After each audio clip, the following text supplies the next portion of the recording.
Bismillahirrahmanirrahim. Assalamualaikum warahmatullahi wabarakatuh. Alhamdulillahirrabbilalamin. Bapak Ibu jamaah muslimah Mushola Salam, kita bertemu kembali di kegiatan rutin kita, kajian Ahad pagi. Sama seperti minggu kemarin, kita meneruskan tentang tazkiyatun nufus, atau dalam bahasa Indonesianya mencernihkan hati, karena memang cukup dalam, cukup panjang materi ini. Mungkin dalam beberapa kajian kita akan terus membahas masalah tazkiyatun nufus ini.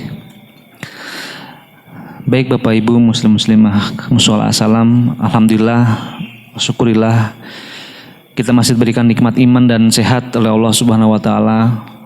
Jadi kita masih dapat diberikan kesempatan untuk bisa hadir menimba ilmu, menambah ilmu untuk masa depan kita nanti, kehidupan yang abadi di ke depan nanti. Tadi hari ini ada spesial juga, ada tambahan kegiatan yang saya sampaikan di grup komunitas muslim bahwa kita melaksanakan malam qiyam gitu ya. Jadi tahajud bersama jam 3:30 dini hari atau sepertiga malamnya sebelum subuh. Alhamdulillah sudah berjalan. Ini adalah malam perdana. Kita sepakati kita akan mengadakannya 1 bulan sekali. Itu di awal bulan setiap bulannya. Ya, jadi kita akan mengadakan, jadi kumpul jam 3:30, 4. Langsung kita mulai jamaah tahajud 4 rakaat, 3 rakaatnya witir gitu ya, 2-2, diakhiri dengan witir. Alhamdulillah sudah berjalan, mudah-mudahan menjadi kegiatan rutin tambahan demi makmurkan Mushola Salam dan juga menambah pahala bagi kita yang akan melaksanakannya. Jadi kami dari KM mengundang lagi, dibuatkan schedule dalam masing-masing Bapak Ibu jamaah untuk kegiatan ini. Yang selanjutnya adalah kita juga ada penambahan fasilitas lagi, bahwa kita amplifier sudah nambah 1 jadi 3. Jadi speaker sudah bisa berfungsi semua, baik yang ceiling, outdoor ataupun yang ada di selasar. Alhamdulillah, mudah-mudahan terus kita diberikan rezeki yang banyak. Jadi kita bisa terus memperjuangkan rezeki kita di jalan Allah Subhanahu wa taala. Dan kita juga masih bisa terus menampung apabila Bapak Ibu mau infak dan sodakoh untuk terus meningkatkan fasilitas yang ada di Mushola Salam ini. Dan juga saya kemarin juga menyampaikan sebagai humas di DKM Mushola Salam bahwa sudah ditunjuk panitia sholat Idul Adha. Jadi nanti mulai minggu depan Pak Marsiono sebagai hubungan humasnya juga di panitia itu akan menyampaikan beberapa hal seperti form gitu ya, form kesehatan sebagai protokol kesehatannya, dan juga list bagi Bapak Ibu jamaah yang memang akan sholat di Mushola Salam. Kenapa kita butuhkan? Karena kebutuhan dengan tempat yang memang terbatas.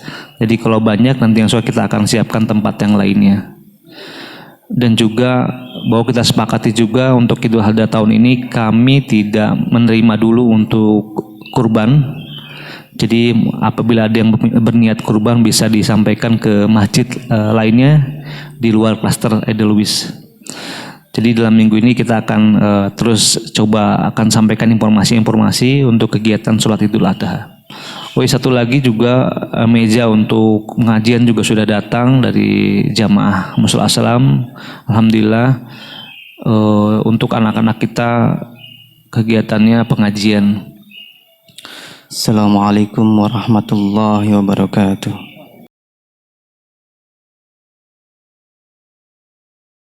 A'udzu billahi minasy syaithanir rajim.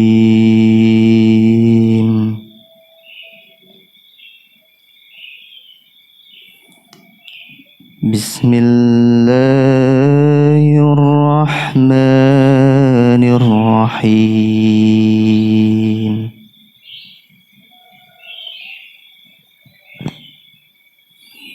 Hamim.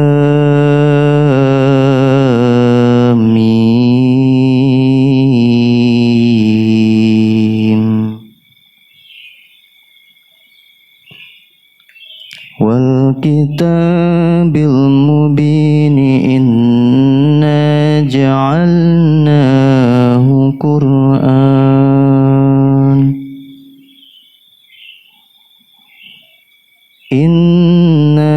ja'alnahu Qur'anan Arabiyyan la'allakum ta'qilun.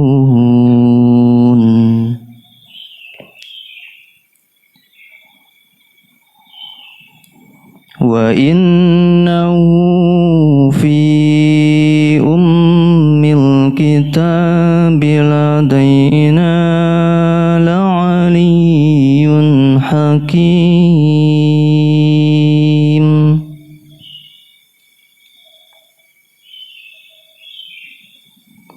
Afanadribu ankumudh dhikra safhan antum qauman musrifin.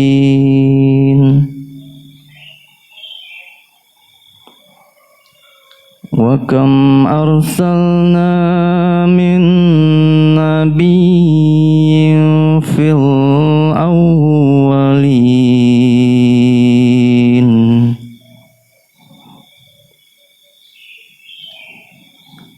wa ma ya'tim min nabiyyin illa kanu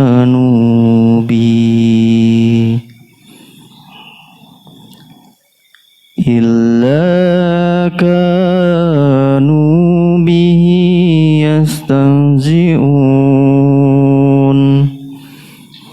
fa ahlakna ashadda minhum batshan wa madha mathalul awwalin.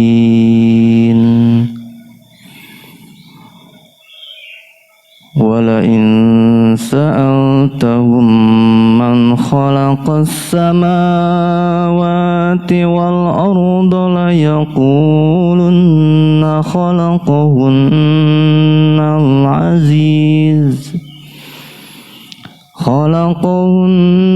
azizul alimul ladzi ja'ala lakumul arda mahdan wa ja'ala lakum fiha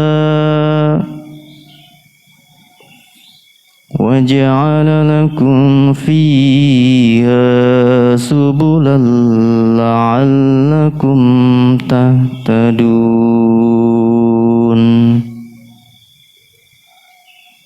Sadaqallahul azim. Wassalamualaikum warahmatullahi wabarakatuh.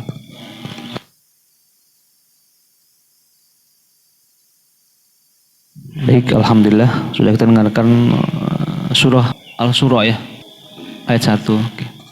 Baik, lanjut, silakan Pak Ustadz, waktu dan tempat kami silakan untuk memberikan kajian takziyatun nufus. Bismillah.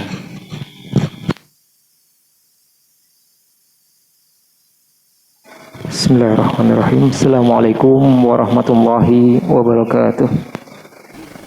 Agar iman kita ini bisa terjaga, bisa terus tumbuh bersemi, bisa terus kemudian mampu berkembang, semakin baik kualitasnya, kita perbanyak momen-momen di mana kita ingat pada Allah Subhanahu wa taala. Baca Al-Qur'an. Walaupun kita agak berat, paksakan kita baca Quran walaupun cuma 2-3 ayat. Kemudian coba sedikitlah kita baca artinya. Karena Al-Quran itu mukjizat yang paling besar. Kenapa? Kalamullah itu firman Allah. Ya. Pasti ada sesuatu yang maha dahsyat di dalamnya. Untuk bisa mendapatkan ma'ani itu, mendapatkan begitu luar biasanya Al-Quran, cara yang tidak bisa tidak adalah kita coba apa sih maksudnya. Qul huwallahu ahad, Allahus samad, lam yalid wa lam yulad. Sampai di Allahus samad saja. Kalau kita baca qul huwallahu ahad, Allahus samad, kalau kita membacanya dengan tadabbur, dengan merenung, itu masya Allah bisa memberikan energi yang luar biasa ketika kita menghadapi masalah. Kalau begitu qul huwallahu ahad, katakan katakanlah Allah yang Maha Ahad, Allah Somad, tempat bergantung semua makhluk. Artinya apa? Huwaladzi khalaqa al-alam kullaha. Allah yang menciptakan semua yang ada di bumi ini. Satu-satunya tempat bergantung. Kalau kita mampu untuk mendekatkan diri kita kepada Allah Subhanahu wa taala, kita menghadapi masalah apa juga lebih besar. Allahu Akbar. Allah lebih besar daripada masalah kita. Kita kadang-kadang merasakan ya Allah berat banget. Tapi kemudian kita ingat Allahu Samad, Allah tetap bergantung. Allahu Akbar, Allah Maha Besar. Jadi semua yang ada di alam semesta ini kecil sekali. Kecil sekali. Rabbul Alamin, Tuhan semesta alam. Ini ma'ani seperti ini, nilai-nilai seperti ini tidak bisa kita dapatkan kecuali dengan tadabbur. Baca pelan. Ada orang, masya Allah ya, dulu ketika kami masih di Mesir, kemudian sempat ke Saudi Arabia, ke negerinya Bilal di Sudan. Kita kalau Ramadan biasanya sholat tarawih itu 1 juz tadabbur. Nanti jam 1:30 malam bangun lagi, dibangunkan untuk qiyamul lail sampai subuh. Karena targetnya setiap malam itu 4 juz. Yang membuat kita itu masya Allah ya, ada jamaah yang sudah sepuh, sudah berapa, sudah sepuh sekali lah, tapi semangat samping kita baru dibaca Allahu Akbar, Bismillahirrahmanirrahim, Alhamdulillahirabbil alamin, Arrahmanirrahim, Maliki yaumiddin, Iyyaka na'budu wa iyyaka nasta'in. Itu suara orang menangis di sekitar kanan kita. Kenapa? Mereka hidup dengan bacaan itu, mentadabburinya, merenungkan, ya Allah, muncul semua keagungan Allah. Iyyaka na'budu wa iyyaka nasta'in, kepadamu lah ya Allah kami na'bud, kami beribadah, menghambakan diri, wa iyyaka nasta'in, dan hanya kepadamu ya Allah kami mohon pertolongan atas segala macam masalah kehidupan kita. Nah ini besok kita insyaallah kita akan bahas tafsir tentang surah Al-Fatihah ya, masya Allah. Begitu seorang hamba dalam sholatnya mengatakan iyyaka na'budu wa iyyaka nasta'in, kepadamu lah ya Allah kami menghambakan diri, kepadamu lah ya Allah kami minta pertolongan, Allah langsung jawab. Hadisnya begitu. Jadi Allah langsung menjawab apa yang kita katakan itu. Masya Allah kan, kalau kita mengetahui arti maknanya kan, jadi begitu dekat. Ketika seseorang sudah mampu untuk merasakan seperti itu, maka imannya bisa naik. Saya tanya ke Bapak sekalian, kira-kira kalau sekarang ini kita duduk di sini mendengar nilai-nilai Al-Quran, hadis yang kita bahas pada kesempatan pagi hari ini, ada nggak sesuatu yang berbeda? Kalau kita di rumah nggak sempat ke masjid, ke musola pengajian, kayak seperti surga neraka dekat. Itulah yang terjadi dengan sahabat Hanzalah ketika beliau mengatakan nafaqal Hanzalah, benar-benar munafik di Hanzalah. Dia ngatain diri sendiri. Kedengaran oleh Abu Bakar. Abu Bakar mengatakan, kenapa kamu mengatakan begitu? Kenapa kau mengatakan bahwa kamu itu munafik? Dibilang, ya Abu Bakar, saya kalau dekat dengan Rasulullah, dekat dengan pengajian, lagu dalam pengajiannya itu kayak seperti al-jannah wan nar ala nisbati ayunina, surga neraka itu begitu dekat banget sama kita. Walakin indama ta'atna anhu, tapi kalau lagi jauh dari Rasulullah, jauh dari pengajiannya Rasulullah, ka'ana sagharatna amwaluna wa ahluna, harta kita, pekerjaan kita, bisnis kita, proyek kita, anak-anak kita, keluarga kita menyibukkan kita sehingga ada lupa. Akhirnya keduanya tanya pergi ke Rasulullah, kalau gitu linas ila Rasulullah linas alhal, ayo kalau gitu kita segera ke Rasulullah, kita tanyakan bagaimana kondisi itu gitu. Kemudian rupanya Rasulullah menjawab, begitulah kondisi al-iman yazid wa yanqus, ya, kadang naik kadang turun gitu. Kalau misal iman kita itu stabil terus naik terus, kata Rasulullah, la safahatkumul malaikatu fituruqat, maka malaikat yang Allah tugaskan di jalan itu akan datang ke rumah kalian menyalami kalian. Selamat, Anda telah masuk dalam kategori malaikat yang nggak pernah bermaksiat kepada Allah Azza wa Jalla. Tapi kita manusia diuji, dan surga itu dan neraka yang Allah siapkan itu diperuntukkan bagi orang-orang yang diuji oleh Allah, itu manusia, jin dan manusia. Ayaskur am yakfur, apakah dia bersyukur atas nikmat Allah, beriman, atau yakfur, atau ingkar. Satu. Yang kedua, Setelah kita mengetahui ya, agar kita itu senantiasa mampu untuk membangkitkan karakter positif kita, mampu untuk meminimalisir pengaruh negatif dari kelemahan-kelemahan kita membangkitkan iman kita dengan cara itu, membuat banyak momen yang akan mampu mengingatkan kita kepada Allah Subhanahu wa taala. Di antaranya ke mushola, sholat bareng, jamaah pengajian, hadir di majlis-majlis seperti ini. Segala macam momen yang mengingatkan Allah, kita masuk ke situ. Baca Al-Quran, baca hadis, segala macamnya. Intinya, kalau kita lagi merasa kok kita kok nggak merasa nyaman, hati kita mulai nggak sensitif, ya, maka pada waktu itulah mulai kita bikin agenda. Oh, kalau gitu, yuk kita coba bikin agenda untuk hal-hal yang bisa mengingatkan kita ke Allah. Bisa nggak mesti harus nunggu ada pengajian. Contohnya bagaimana? Ya udahlah, kita liburan nih, nggak ada pengajian sekarang. Kita bareng keluarga, kita pergi ke suatu tempat, misal kalau mau ke puncak, boleh ke puncak, mampir ke Ta'awun, ya, sholat di sana, melihat orang, ya Allah, orang pada sibuk pekerjaan aja mereka mampir sholat, semangat, ya kan? Nah, untuk memberikan inspirasi. Atau kalau sempat, alhamdulillah ini ada pengajian di Musola As-Salam pagi ini, kita pastikan kita ikut berangkat. Kenapa? Ya Allah, itu momen pekanan. Sementara syaitan berondong kita dengan segala macam jebakannya itu setiap saat. Sementara pengajian kita sepekan sekali. Kalau kita nggak hati-hati, kita nggak sanggup untuk menahannya. Makanya momen-momen yang kira-kira itu bisa mengingatkan kita pada Allah, kita ambil. Alhamdulillah, masya Allah ya, kita bersyukur ada kawan-kawan kita dari DKM Musola As-Salam berusaha untuk bisa memfasilitasi kita, membantu kita, memudahkan kita untuk ingat Allah Subhanahu wa taala. Semoga menjadi amat kebaikan untuk kita semuanya. Yang kedua, al-ilmu. Nah, ini ilmu, kita tahu ilmunya. Tahu kalau misalnya ternyata kita sampai lalai memanfaatkan nikmat Allah berupa kesehatan dan kesempatan, ujung-ujungnya kuota hidup kita habis, kita belum di amal kita, maka yang terjadi adalah anar yang tajiruna, bahwa Allah ini akan menghisap kita. Kita akan ditanya oleh Allah, dan pertanyaannya berbeda. Pertanyaan yang diberikan kepada saya berbeda dengan pertanyaan yang diberikan kepada Pak Fendi, Pak Ferry, Pak Rizky, Pak Judam, dan seterusnya. Berbeda. Kenapa? Karena Allah juga kasih potensi berbeda-beda. Ada yang dikasih oleh Allah kemudian rezeki di dunia, tapi Allah diberikan rezeki yang terbatas, ya. Pertanyaan berbeda. Maka dalam hadis dikatakan lan tazula qadama abdin yaumal qiyamah hatta arba, bahwa seseorang itu tidak bisa menginjakkan kakinya di surga lolos dari 4 pertanyaan. Pertanyaan yang 4 ini semuanya terkait dengan apa yang telah Allah berikan kepada dunia. Yang pertama, tentang usia muda kamu. Kamu gunakan buat apa usia muda kamu? Gitu. Kadang-kadang kan kalau orang sekarang kan apalagi masih muda, punya penghasilan, pengennya foya-foya, main kesana kemari, lupa bahwa nanti pertama kali yang ditanya oleh Allah adalah mas kalian digunakan doa. Oke, lolos masa mudanya, berhasil, alhamdulillah, aman.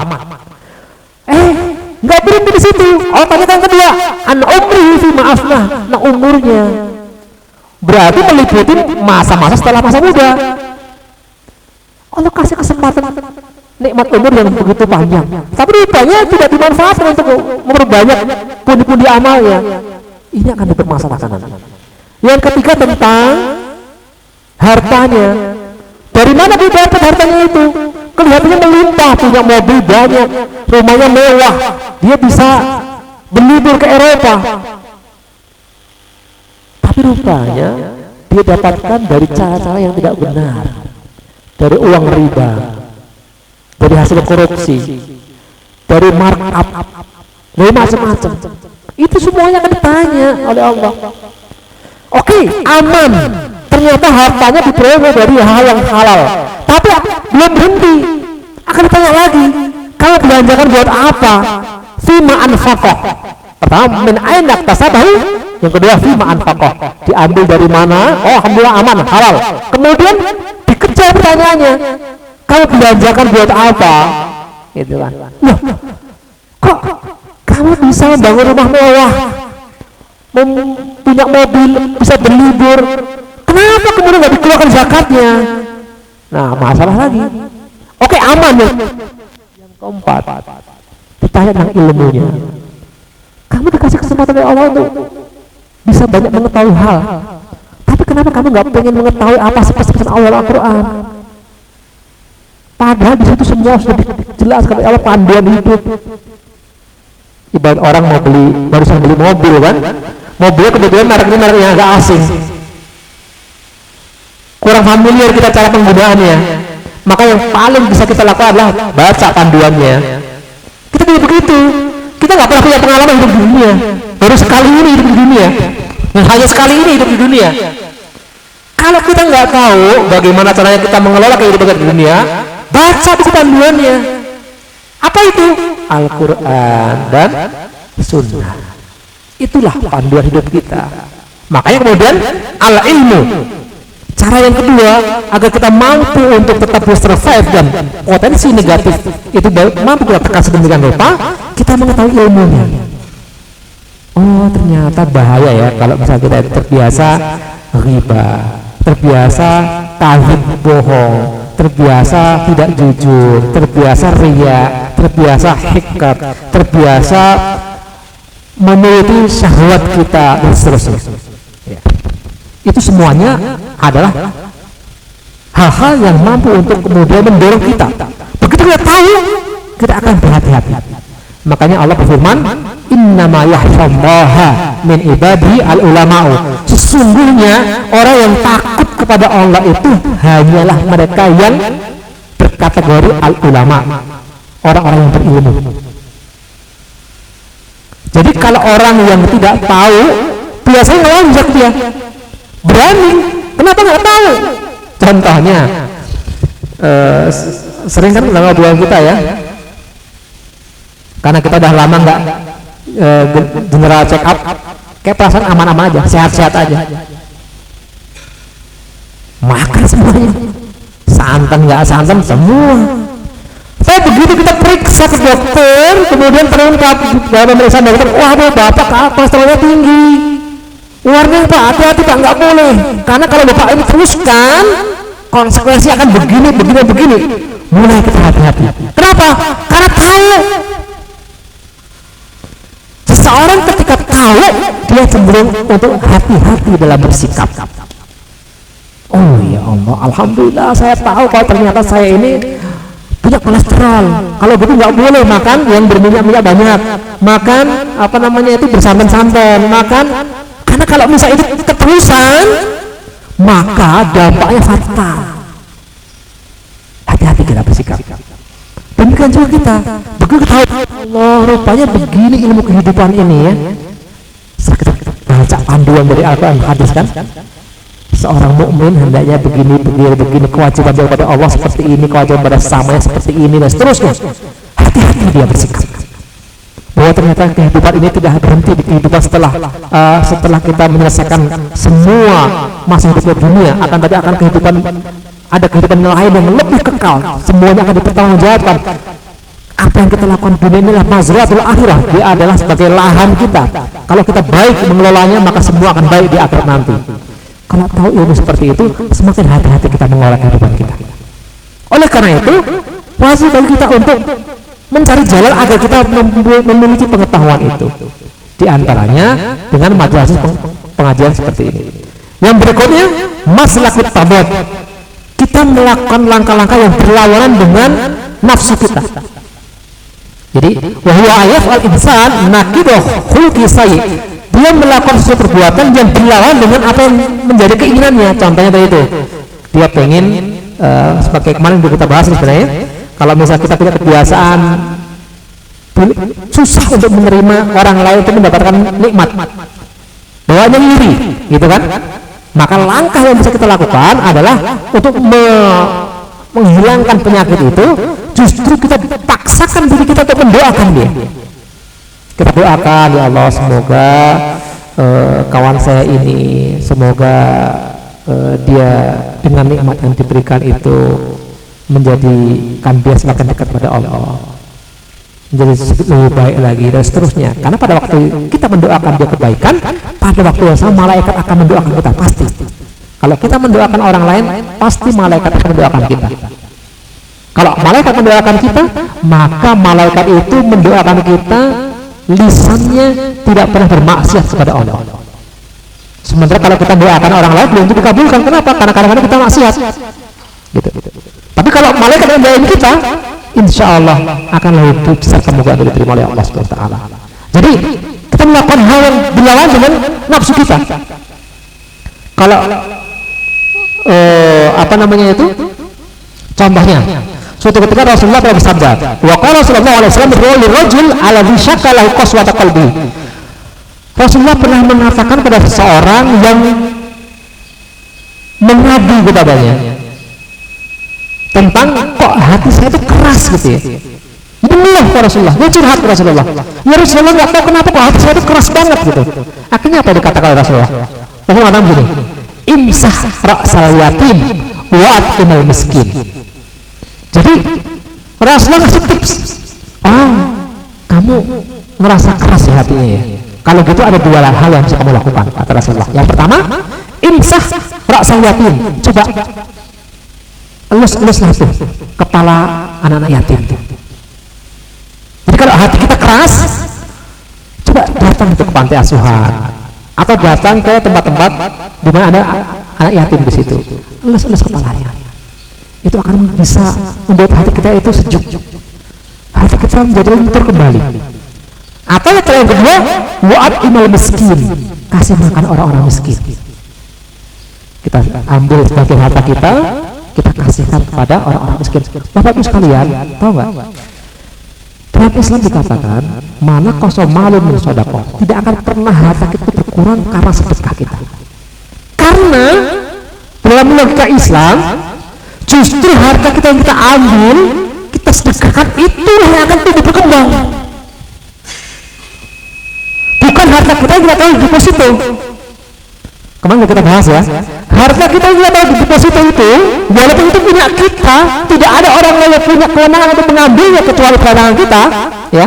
Tapi yakinlah, kalau kemudian kita dipanggil oleh Allah, kemudian nggak sempat kita memanfaatkan deposito itu untuk berjipin itu, ya sudah, itu adanya akan menjadi atas nama kita, tapi nggak pernah kita nikmati. Sekali lagi, nggak pernah kita nikmati. Sementara hanya 100.000 yang kita ambil, kemudian kita sedekahkan, seorang hilang kan? Tapi itu rupanya kayak seperti apa? Seperti benih kita tanam di surga Allah. Benih yang cuma 100.000 itu, kemudian ternyata ketika nanti kita dipanggil oleh Allah, datang ke hadapan Allah, dilihat kan, ini dulu yang kamu sedekahkan, ini sudah tumbuh berkembang. Makanya kemudian itulah sebenarnya harta kita. Sekali, itulah harta kita, bukan yang tahu di bank itu.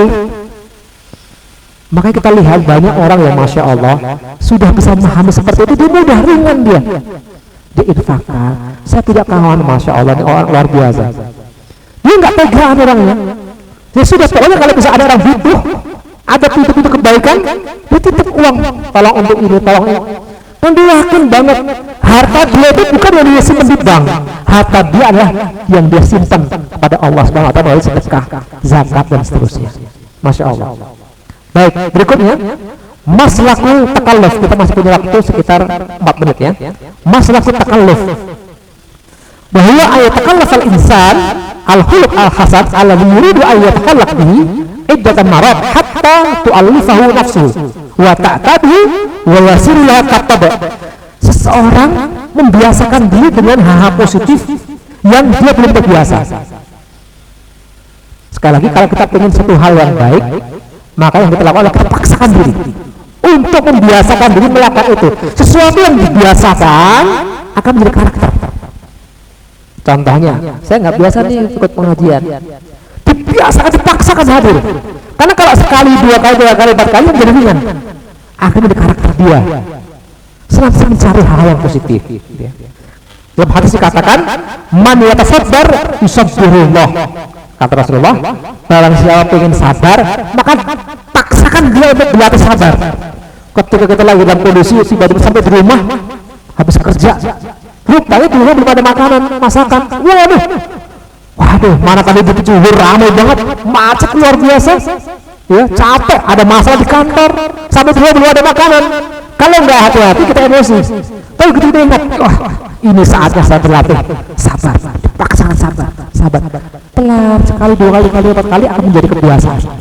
Asbaha min daidami, akan menjadi kebiasaan dari dirinya, gitu ya. Jadi masalah takalluf, caranya adalah memaksakan diri untuk membiasakan hal yang baik. Jadi harus dipaksakan, nggak bisa kemudian nunggu seperti hujan gitu kan. Saya pengen sabar, nunggu sampai nanti Allah dikasih sabar. Jadi nggak boleh kita, ya Allah sabarkanlah saya Allah. Itu benar. Tapi sebelum itu harus mengambil langkah dulu, melatih dirinya untuk sabar. Baru kemudian Allah kasih taufik dengan kesabaran. 2 yang terakhir, sebelum terakhir, mukhalatatu as-sholihin. Kita banyak-banyak memperbaiki orang baik. Sekali lagi, agar kita mampu untuk memperbaiki diri kita, caranya adalah mukhalatatu as-sholihin, berbanyak untuk membersamai orang-orang yang baik. Kenapa? Begitu kita banyak bersama dengan mereka, maka aura positifnya itu akan sampai ke kita. Tapi begitu kita orang-orang yang senantiasa ingatnya dunia, maka orientasi hidup kita akan berubah dunia juga. Sekali lagi, cara yang ke-5, mukhalatatu as-sholihin. Kita sering-sering bersamai orang-orang yang soleh. Suatu ketika Rasulullah pernah mengatakan begini,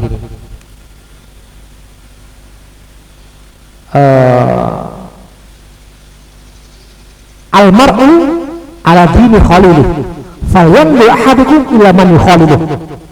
Almar'u ala dini khalilih falyanzu ahadukum ila man yukhaliluh. Seseorang itu tergantung siapa yang dia bersamai.